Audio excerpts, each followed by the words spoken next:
And that was Tom Carpenter of Hanford Challenge talking about the challenges faced by America's probably dirtiest nuclear waste dump, maybe the most polluted spot in North America. And our next guest, continuing in the same vein, who's but about 1,000 miles away in the deserts and mountains of New Mexico, is Don Hancock, director of the Southwest Research and Information Center. And he's one of the country's leading experts on nuclear waste. He's also an expert on the Waste Isolation Pilot Plant, often called WIPP, W-I-P-P, and the transfer of nuclear waste from Hanford in Washington to the Waste Isolation Pilot Plant we just mentioned in southern New Mexico. And earlier on we were talking about it, we touched on this issue as far as the point of view of Hanford and the activists in Hanford who were talking about the possibility of their millions of gallons of liquid nuclear waste being shipped to New Mexico's deserts in violation of law, I assume, and probably I could assume the opposition of most of the people in New Mexico. Don Hancock says of the Department of Energy process for siting these nuclear waste dumps as no consent needed or given. Is that true? Don Hancock, welcome to The Torch.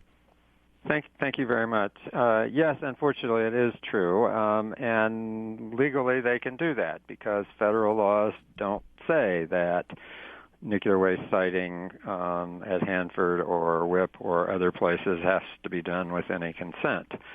So typically it's been done for other reasons. I mean, the places like Hanford and Oak Ridge in Tennessee, Savannah Riverside in South Carolina, the major Department of Energy facilities were sited near large bodies of water for the obvious reason, kind of like nuclear power plants. Many nuclear enterprises use a lot of water, sometimes for cooling, sometimes for dumping waste into, et cetera. And so people were not asked during World War II, for obvious reasons, for consent, but even since then they haven't been asked for consent.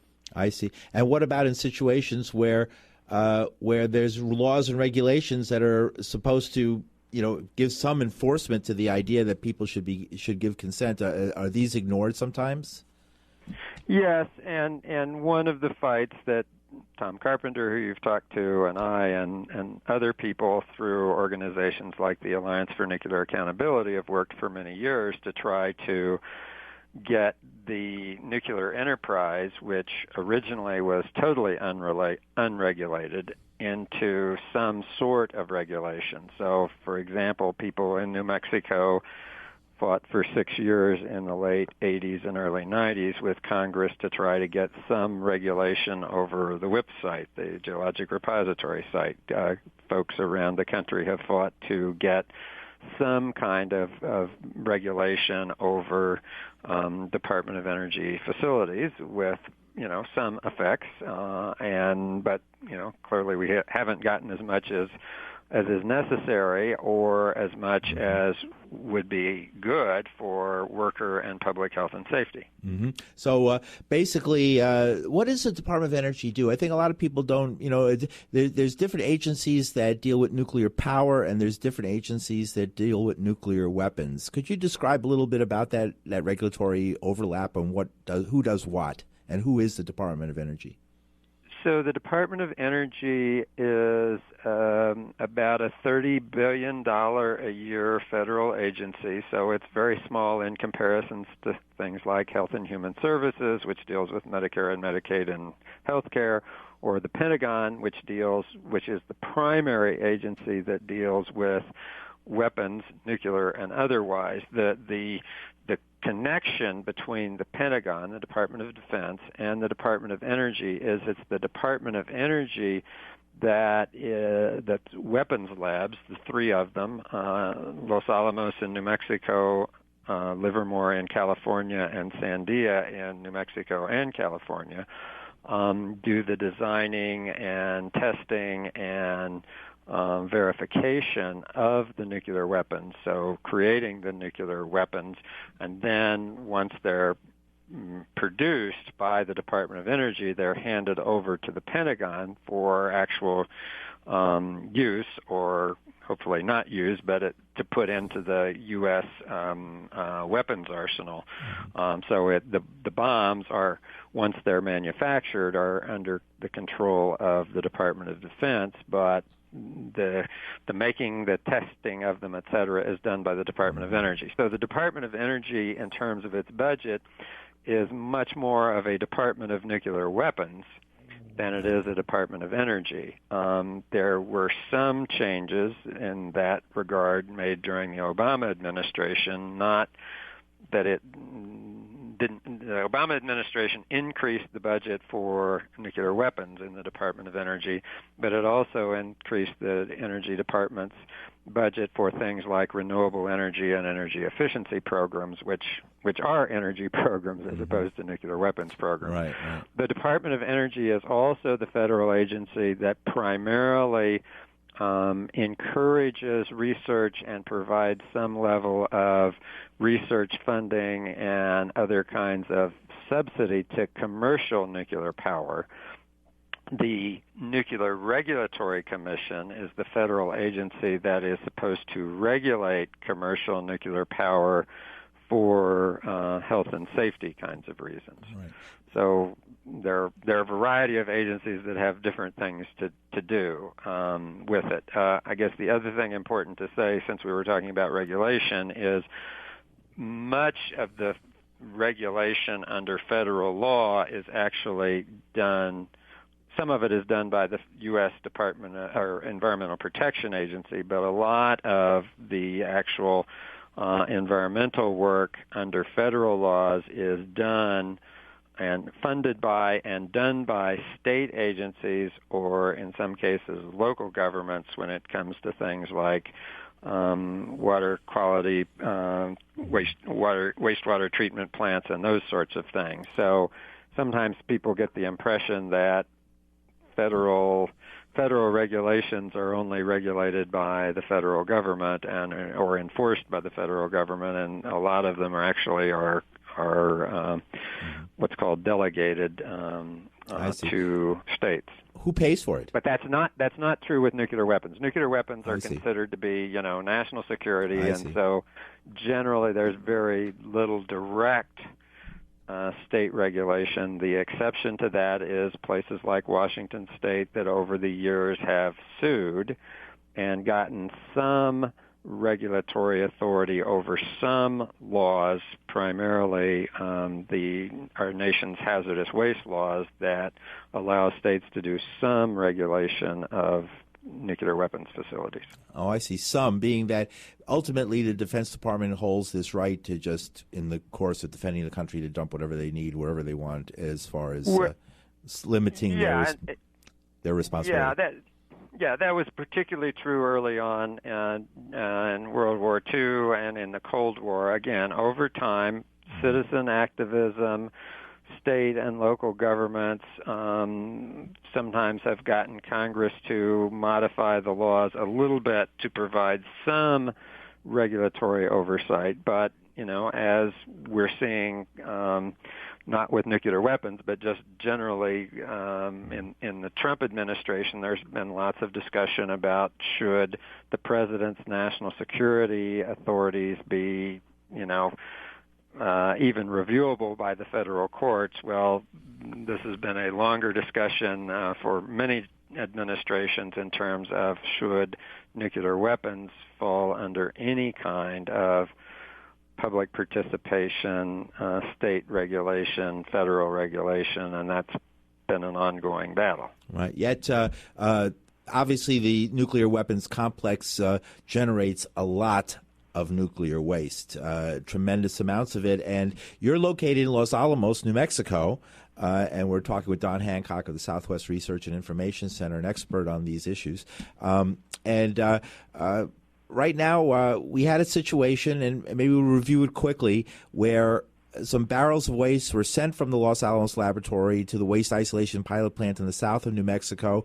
They exploded and closed down this geological repository, which means a big hole in the ground deep down under a couple of 1,000 feet in a salt cavern, which was supposed to keep this waste bottled up for millions of years. Can you describe the kind of waste we're talking about and what happened between Los Alamos and WIPP and where the waste isolation pilot plant, which is one of the few, if only, place they can dump this waste right now in the United States, what its future is?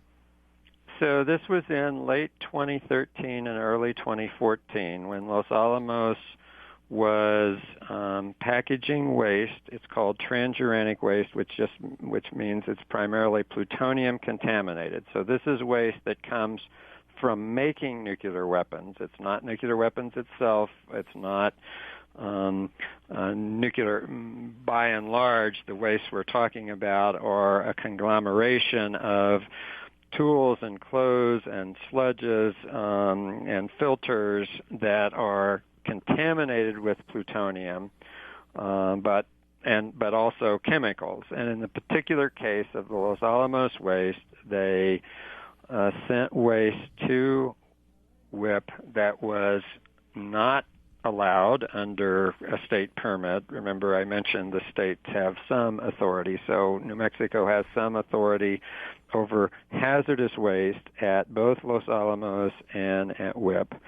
But Los Alamos packaged waste in ways that they shouldn't have, were not allowed under the permit, and one or more of the drums exploded on Valentine's Day 3 years ago tomorrow, on Valentine's Day of 2014. That contaminated more than 8,000 linear feet of underground tunnels at WIPP, contaminated one of the shafts that go up 2,150 feet from the surface to this area, contaminated 22 workers who were on the surface, including some that weren't actually there when the release happened but came the next day, and effectively shut the facility down really for the last 3 years. So that was an example of a site, Los Alamos in this case, that was violating its own permit, was violating WIPP requirements, but neither the federal or state regulatory agencies nor the Department of Energy and its own contractors caught the problem, which they should have, so it shouldn't have happened. And this contamination happened. Currently, what's happening is that a little bit, the waste that was stored on the surface has been stored on the surface at WIPP for the last 3 years. This is waste that had just gotten there or was in transit. Sure. Is now they're starting to put it a few containers at a time into the underground, what they call reopening the facility. But unfortunately, there are major problems with this. As I mentioned, the area that they're using to put waste in is contaminated. It is contaminated at such a level that the workers in the contamination area look like Ebola workers. If you can think of, workers with self-breathing apparatus, respirators fully covered head to toe with protective equipment, et cetera, that's what has to happen in this area. So, workers for the first time, for the almost 15 years that WIPP was operating before this incident in 2014. Obviously, workers were just working in street clothes, et cetera, so they didn't require this kind of protection because there wasn't this contamination. So workers now have to be working in this highly contaminated environment, which is not safe. As you said, they're in an underground mine, and mines need to have adequate ventilation to breathe, sure. Both when you have respirators like these workers do, but in the mine where that isn't so contaminated. So there's inadequate ventilation in the underground, and related to the inadequate ventilation, the work that needs to be done to keep the floor from heaving and the ceilings from collapsing, again, another mine safety kind of issue, can't be adequately done. So we have severe likelihood and a severe concern that, workers are going to be putting waste slowly into rooms that the ceilings are going to be collapsing in. So my concern and other people's concern is there are going to be future accidents at WIPP that are going to be worse than the one that closed the site down for 3 years. Worse in the sense that when that accident happened, there weren't any workers underground. Likely now there will be workers underground. Likely that the ceiling could collapse on other drums of waste. Therefore, again, having the potential for larger releases of radioactive and toxic materials.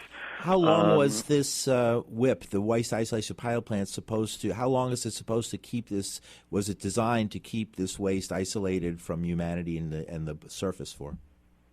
So it's supposed to last forever. The idea of putting it 2,100 feet underground is so that it won't get out. The regulatory requirement that it had to meet for the Environmental Protection Agency was that it would limit the amount of releases for 10,000 years. And how many years since it opened? 10,000. And how many since it opened, though, till today? 15. It released radioactivity 15 years after it opened, not 10,000 years. Right. So clearly, and this is not unusual. There are two other major geologic repositories, both in salt, both in Germany, the former East Germany and the former West Germany. All of these three repositories that were supposed to last long term have failed during their operational phase. So long before they were closed up to, supposedly keep the waste safe for ever or tens of thousands of years or more, they've all had releases and have all failed in some ways. I mean, WIP was not supposed to release anything during the operational phase, and it obviously has clearly failed in that regard. I see. Okay, we're talking to Don Hancock of the Southwest Research and Information Center. We're discussing nuclear waste, the nuclear weapons complex of the United States of America, and the Waste Isolation Pilot Plant in southern New Mexico, which, as you've been listening, had a tremendous accident 3 years ago, almost to this day, in which a facility was supposed to last 10,000 years failed after 15 years. Tell us, is it at the time the whole idea of that they were packing these barrels from Los Alamos with kitty litter was sort of all a Twitter on Twitter? Is that really something that deserved as much attention as it got, that they were using kitty litter to pack their nuclear waste drums? Well, the issue is, because of chemicals, you wanted to neutralize the chemicals. And as anybody who has a cat knows, kitty litter itself is not explosive. And kitty litter can be a good absorbent. That's why you use it with your kitties. And so the idea was to absorb liquids, nitric acid, that was used in manufacturing and processing this plutonium for nuclear bombs. So you have acid in the waste. That's not a good thing to transport or otherwise. So you're trying to absorb the liquids. They use, so the problem of getting what are called chemical incompatible, putting chemicals together that have a chemical reaction and explosion, that problem was known for a long, long time. What happened is, and it hasn't really ever been exactly clarified why it happened, is that the kitty litter that was used was chemically incompatible, and so rather than it absorbed, but it also could create chemical reactions. And this is what happened. And there were hundreds of drums from Los Alamos, 683 of them, that are in the underground at WIP that are similar to this, and more than 100 that were then transported from Los Alamos to another site, Waste Control Specialist, which is a low-level dump site in Texas, West Texas. So this was not supposed to happen. It happened, as I say, not totally a result of contractors and people who know better not paying attention, not doing the right thing, the regulators not really paying attention and doing the right thing. So, and for your audience, the thing to just understand is humans do make mistakes. We sometimes know what we shouldn't do and what we should do, but that doesn't mean we always do the right thing. So this particular problem of the chemical reaction was well known that it could happen. And the way Los Alamos handled the waste basically made it so that it could happen, and unfortunately it did. It's important to note the container that blew up had been sitting at Los Alamos for 15 years and hadn't blown up. It was through the processing of it to, use the wrong absorbent material, absorbent kitty litter, that they created a worse problem than what was then existing at Los Alamos. Right. So there was a basic error in the actual processing of the waste for disposal, and that's where this happened, which points fingers at whether there's correct controls, and why I spoke about regulation at the beginning of this hour, because it seems like there's not enough. Well, as I say, the regulation said you can't do what they did. So there is regulation. When they did it, nobody knew that they were doing it because the checking, the enforcement of the regulations wasn't adequate. Very interesting. Thank you very much on that. We have a few minutes left. I want to talk a little bit. I want to focus back on Los Alamos, because I know there's talk now of restarting under these new billion-trillion-dollar weapons programs to restart weapons production at Los Alamos. Is that something that's really about to happen? Well, we hope not. It's something that a lot of organizations have been fighting for many years. The idea that we need more or new nuclear weapons is crazy. The United States and Russia have enough nuclear weapons already that if we used even a small number of them, we would essentially destroy the planet as we know it. So the idea of creating more nuclear bombs doesn't really make any sense, but again, successive administrations, Republican and Democrat, have talked about doing this. So this is a problem. It's a problem that administrations think this way. Frankly, it's a problem that too many people in Congress somehow think that more nuclear weapons are going to make us safer, whereas there's no reason to believe that the opposite isn't true. Fewer nuclear weapons would make us safer. Not to mention the expense. I mean, the Obama administration had a $1 trillion with a T expansion program for nuclear weapons that were being proposed over 25 or 30 years.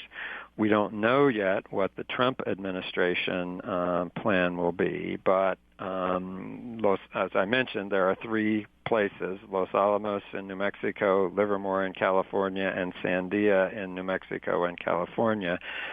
Those labs are the ones that would get and spend a lot of this money. It's unnecessary. It's dangerous. At best, it's unnecessary and a waste of money. At worst, it's very dangerous, both for people in the United States. Creating more nuclear weapons, as you've already mentioned, creates more waste that is dangerous to the public.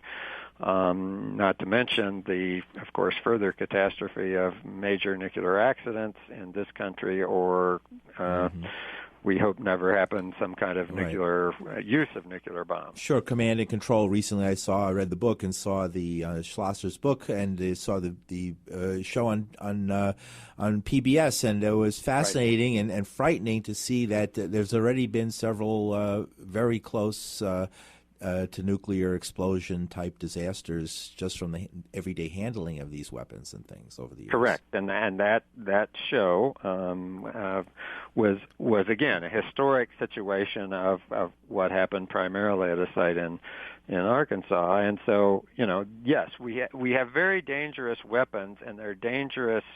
They're of course most dangerous if they're used, like they were used at the Trinity site in New Mexico and Hiroshima and Nagasaki in Japan, or when they were tested in the Pacific Ocean or in Russia or China or India or other places. But even when they're not used for testing, when the weapons are not being blown up, which of course we don't want them to be, but even when they're not blown up, they are still dangerous. And the manufacturing, the taking care of them creates weapons waste that's dangerous to the public and, as I say, wastes a lot of taxpayer money. Right. I was just reading, there's a story right out on the wire on AP just moments ago concerning a report that came from downwinders, folks who feel they were exposed to radiation from the Trinity test in 1945, and that this had caused physical problems, cancer, and other illnesses and genetic illnesses passed down through generations.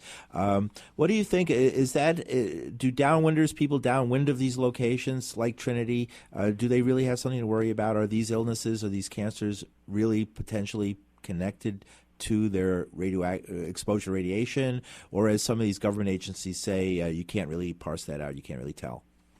Well, the federal government has agreed with health scientists that the downwinders of the Nevada test site were exposed and developed cancers and other disease. Certainly the downwinders in the Pacific Islands, where above-ground nuclear weapons testing was done in the 50s and 60s, were without dispute exposed and contaminated.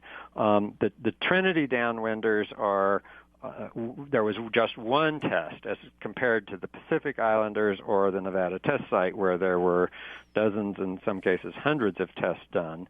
The Trinity site was the first test. This was the bomb that was done at Trinity in New Mexico before Hiroshima and Nagasaki to try to demonstrate that, the bomb that was being made would work. So the Trinity downwinders have been left out. Part of the lack of justice is Nevada and Utah downwinders have been recognized and have gotten some compensation, which is correct. That should have happened. But the point is there are downwinders from the Trinity site who were not looked at, which the reason for this study that has just come out that you mentioned was because the local people knew anecdotally that there were lots of health problems, and so the purpose of the health study, the health assessment that they did, was to try to collect that information in one place to more strongly demonstrate the kind of long-term effects that are still being felt by people 72 years after the Trinity test was done. And that was one test that affected so many people. I see. Well, it seems to me that when we talk about these things, there, potentially millions of people, the production of basically three atom bombs that were, the first and the second two used on Hiroshima and Nagasaki, and the scads more that were produced afterwards during the Cold War, that production of all this actually took a toll of human lives way beyond those who were incinerated in the explosions, that this has affected the lives of, to make and manufacture atomic bombs is in itself a dangerous operation that destroys the lives of millions of people potentially. Well said, and that's, again, another reason we shouldn't be creating more of them. I see. Thank you very much. Anything you'd like to add in the last moment of the show? No, thank you very much. I appreciate your interest and your listeners' interest in this important and ongoing issue. Thank you very much, Don Hancock of Southwest Research and Information Center.